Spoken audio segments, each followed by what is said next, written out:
It's Russ Moore, I believe, around the corner, ready to talk about all things hot or not. Here I am. Here you are. Whoa, Yes. That's a big one. That's right. Was that the I got preempted by a candidate slap? No, it was I have to do it twice as hard because I wasn't here last week. Yes, you had a little adventure.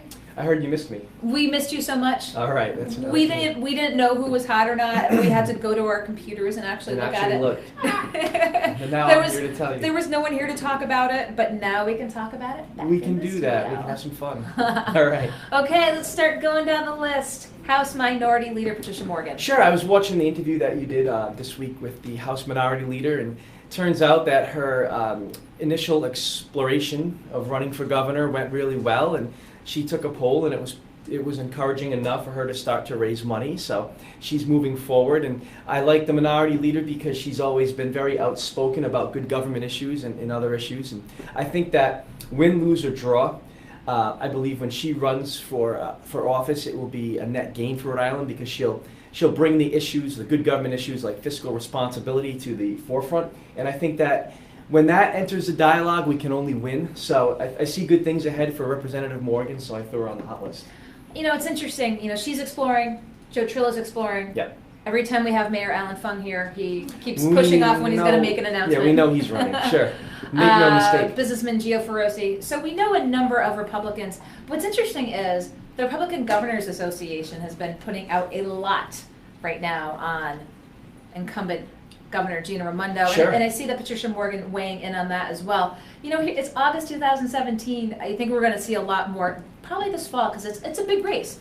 It sure is. Make no mistake about it. It will be interesting and it will be exciting. I know that Governor Raimondo has millions of dollars, and that's going to certainly help her, but it remains to be seen whether, that will be enough to, win her a second term or not.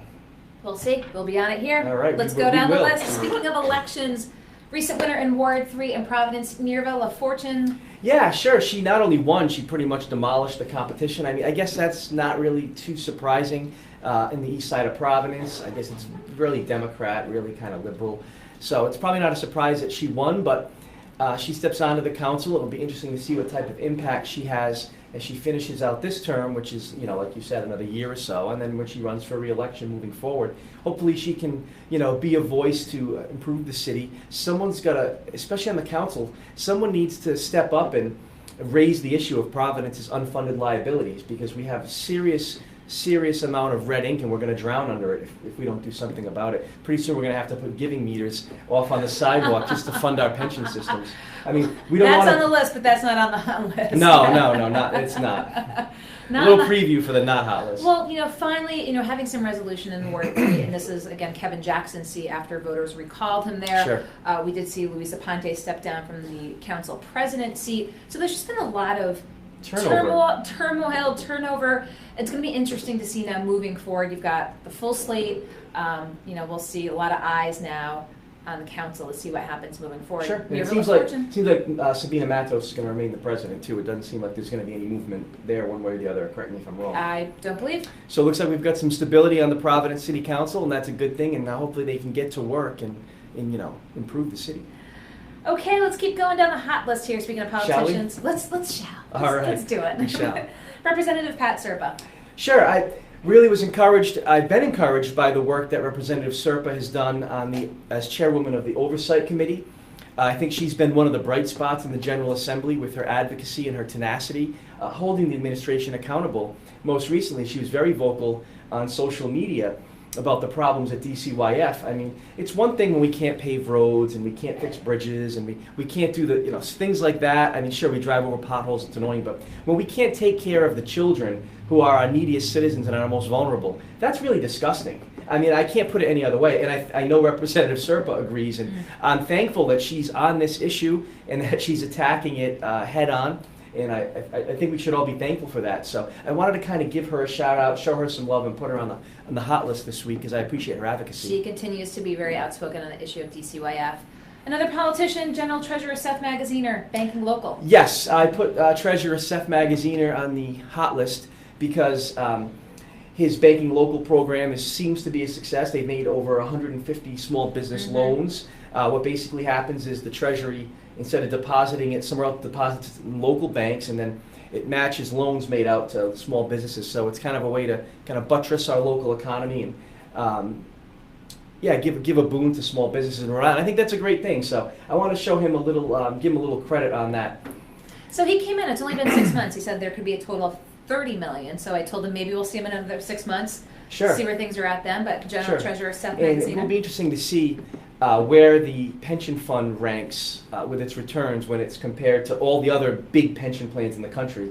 I'd like to see, because anecdotally I have seen some big returns from other pension systems a little bit higher than Rhode Island. I haven't done the math, I haven't gotten all the data yet, so it's too early to tell, but it will be interesting to see if Rhode Island falls in the middle, or if we're lagging behind, or if we're even outpacing the median return. So I'm keeping my eye on Treasurer Magazine and giving him credit when it's due, and I won't be shy about criticism when it's due as well. I just want everyone to know that, because I caught some. You be shy about criticism? Well, I caught some blowback on social media today for putting the treasurer on the hot list, so I wanted to let that be known. Well, as you said, pointing out again this small business lending program. Yeah, great idea. Bank local. Yeah, it was a great idea by the treasurer, so I figured show him some love, put him on the hot list. Okay, Seth Magaziner on the hot list. Bill Lynch. Oh God, Bill Lynch, yeah, one of my favorites. Yeah, like I said, Bill Lynch was on the hot list this week because he put out a really cool press release about how we can't find Republican Party Chairman Bell. We need a search warrant, or we need a APB to find him. He hasn't made any comments about Donald Trump's ridiculous comments about the racist protest, or what is it? How are we referring it to? Well, it's just Charlottesville, just what had occurred. Charlottesville, Unite the Right, whatever we're calling it, run by alt-right, white supremacists, whatever it is. Nazis. Yeah, whatever. It's kind of disgusting, and we haven't been able to get Mr. Bell on the record about this.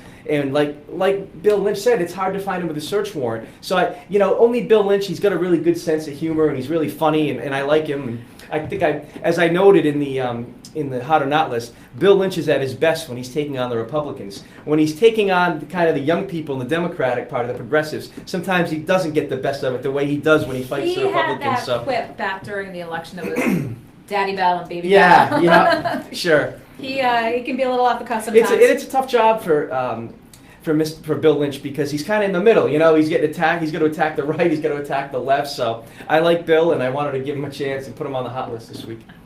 Finally, the hot list: Deepwater Wind and their Citibank ad. Yeah, the big national ad about Deepwater Wind. Citibank helped finance it, so it was another way to spotlight Deepwater Wind and show that Rhode Island has the first offshore wind farm in the country. So we're kind of a leader in alternative energy, so I thought that was a cool thing, and I thought it was a good thing for Deepwater Wind, so I put them on there as well. Very good. Let's go to not President Donald Trump. Oh yeah, we already touched on this. President Donald Trump is definitely probably the the least hot that he's ever been.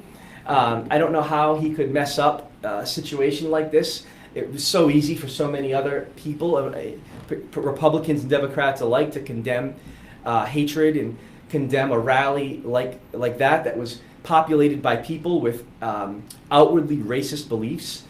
To say that there were very fine people on both sides of the protest, I think was really putting his foot in his mouth in a way that only he can do. I mean, his poll numbers probably have never been lower.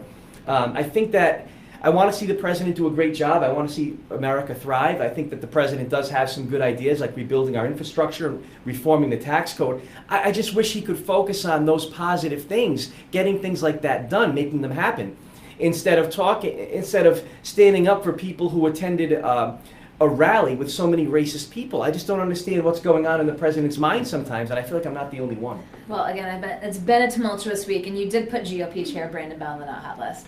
For the reason we spoke about previously, which is he can't be found to condemn this divisive rhetoric from the president. And I have a sneaking suspicion that the reason that he has not condemned the divisive rhetoric by the president is because I've heard through the rumor mill, and I've heard whispers that Chairman Bell could potentially become the next U.S. attorney for Rhode Island. And if he were to speak ill of our dear leader, that it would prevent him from getting that appointment. And look, I think that if he's playing politics, he's probably smart, because we know that President Trump has people reading everything that's written about him everywhere. So he's probably smart not to criticize the president, but at the same time, is it really worth it? I mean, do you really want to At what cost, I guess, is the question. So what had happened was the Democratic Party in Rhode Island put out a release on Sunday morning. I asked Chairman Bell if the GOP was going to put out a release and if he had specifically comments pertaining to the president. Sure. GOP did not put out a release, did not respond to comments about the president. Multiple other news outlets asked. The Democratic Party did put out that missing milk carton release on Wednesday. Yep. And I believe he might have said something to folks after that was finally made on Wednesday. I wouldn't know. We didn't hear, but it took a little bit of time to actually come around on that. And I know your phone is always on, so it's a one. I don't understand why things that are so easy to do aren't done. Things like that. So it remains a mystery, and it's not hot. So he's on that list. Mayor Jorge Alorza, I'm looking at parking meters here. You had giving meters on the list. Giving meters. It's just another feel-good measure by Mayor Alorza that's not going to solve the problem. Putting giving meters, in other words, in business people are always trying to cut out the middleman. So Mayor Alorza is trying to bring in the middlemen. So we're going to put money in these meters, and the meter people are going to take a cut. Then it's going to go to a nonprofit. The nonprofit people are going to take a cut. Then it's going to trickle down to the needy. I just think it's a very inefficient way to try to help the homeless. It sounds wonderful, a giving meter, right? Sounds great, but I don't think it's going to be effective. I think he'll get some good headlines and some good press out of it, and he's gotten pretty good at doing that. So that could be good for him, but in the grand scheme of things, it's not going to solve our problems. It's not going to solve the issue of homelessness, or poverty. I think there are other better ways to tackle that issue, and that's by improving the economy. That's what we really need to do. Well, we'll see what happens with them, and you have to wonder too. You do see folks ask here around the city. Will that have an impact on that? We'll have to see. I don't know if the person standing out CVS, asking is going to be placated by. Yeah, well, they get the money from the giving meter. I don't see how that's going to happen. Well, the rationale is the services provided by social service agencies can ultimately help those folks who are out that are depending on handouts. But again, if I was so inclined and I wanted my money to go to a social service agency, I would stroke a check and send it to a social service agency. Why do I need a giving meter where I'm going to put money in and then it's going to go to the people who run the meter or service the meter? Then it's going to get to the social service agency. Then it's going to get to the people. In my not so humble opinion, the quickest way to help the homeless or the poor people is to hand them money directly. Sometimes and I know people have issues with that.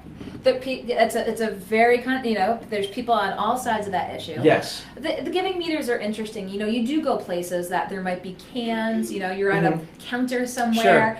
A lot of times you want to round up when you're at some place, and sometimes those. So let's every penny helps, but in the grand scheme of things, we'll have to see just how much and who's impacted. I'm skeptical. I'm very just skeptical. Just a little bit? Very. No, not just a little bit. Come on. Speaking of skepticism, excuse me.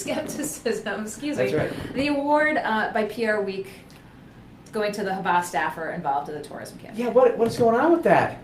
Why would he get an award when he screwed up so badly to begin with? I don't understand the rationale. He's one of the best 40 people in the 40 because he works for a company that made, and he was in charge, massive blunders about the Rhode Island tourism campaign, but then he somehow corrected them a little bit. So now we're going to give him an award and say he's the best 40, one of the best 40 professionals under 40. Well, no. If you read the PR Week piece, it said that he was involved with the turnaround after the debacle. Now, the PR Week said the debacle was just the cooler and warmer, failed to mention the Iceland video that, again, Havas and all these companies were involved with. Havas did take a haircut from the state from the contract perspective. And, we've asked the question, what is the state's tourism campaign? If you ask the average Rhode Islander, has there been a miraculous turnaround since the port rollout? They're going to say no. They're not going to know what you're talking about. Again, this big turnaround. So, the spin machine sometimes, might not go notice with a national publication such as this, but we did take a look and just ask the questions. I don't like it. I didn't like it at all. Speaking of spin machine, Hasbro and Flo Rida for, HasCon. HasCon. Yeah, so Hasbro is all about like toys and young people and families, and we're going to bring in to perform a rapper who is misogynistic, who is sexist, and who condones violence in his lyrics. What am I missing here? Was Chief Keef not available? Like, what is going on? Remember that We Chief couldn't Keef? Find someone who's actually family friendly? Go ahead, Chief Keef. The Chief Keef controversy. Flo Rida, you hear him on the radio all the time. He does make a lot of more mainstream music now, but just a simple Google search for some of the other lyrics, someone brought that to our attention. So we asked the questions. Hasbro had no comment. because there's no way to defend it. He should not be performing at HasCon. This is a children's event. This is not right. Come on, Hasbro. What are you thinking? Well, we'll see what happens moving forward. No, it's funny, on the not hot list you had the second worst city to retire, but Providence. It's Providence on the not hot list for being the second worst city to retire. Imagine that. No, it was not a surprise. Who would have thunk it? We're the second worst city to retire. We tax people a lot. It's cold. It's depressing in the winter. The roads aren't maintained. So I don't know if we're really the second worst city to retire, but it's more negative press for Rhode Island. We need to get that Havas guy 40 under 40 down here.